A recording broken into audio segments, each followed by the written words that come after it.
Казвам се Милен Коев, представлявам земеделски производител Милен Росенов Коев. Стопанисвам земеделска земя в района на област Русе, община Иваново, село Тръстеник. Миналата година направихме един опит, който беше за бързина на сеитбата, като заложихме няколко хибрида, включително и PowerCorn, и заложихме няколко опита на бързина на сеялката. Това, което ми направи много добро впечатление, понеже PowerCorn е калибрирано семе, много по-лесно се настрои сеялката за сеитба и при по-висока скорост почти не даде отклонение от сеитбената норма.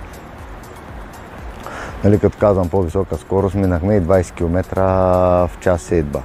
След това много силно впечатление ми направи, че царевицата се подреди изключително равномерно, нямаше изоставане на определени растения, ами беше строена като войници, както казваме в нашето стопанство, което съответно рефлектира после много добре на добива. Женахме за годината много добри резултати, даже много над моите лични очаквания.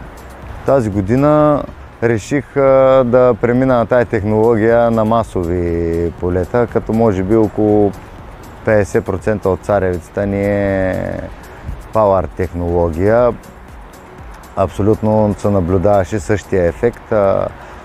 Царевицата се подреди много равномерно, позволи ни една идея по-висока скорост на сеитба, понеже годината беше много трудна и валежите бяха много минимизирани. Гонката да засеем преди дъжда и малко след дъжда, за да хванем влагата, беше сериозна. Резултата, който се получи след дори така по-бързата сеитба, отново за мен беше перфектен. Отново растенията бяха подредени много добре, където сеялката го е сложила, изникнала си, сравнително много равномерен посев, добре гарниран, с добри изгледи за добив.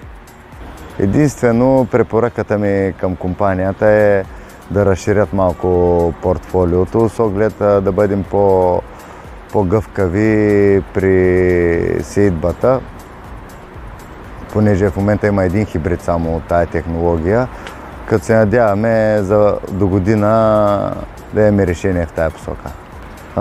Бих препоръчал на колегите да пробват тази технология. За мен е бъдещето, ако мога така да се изразя.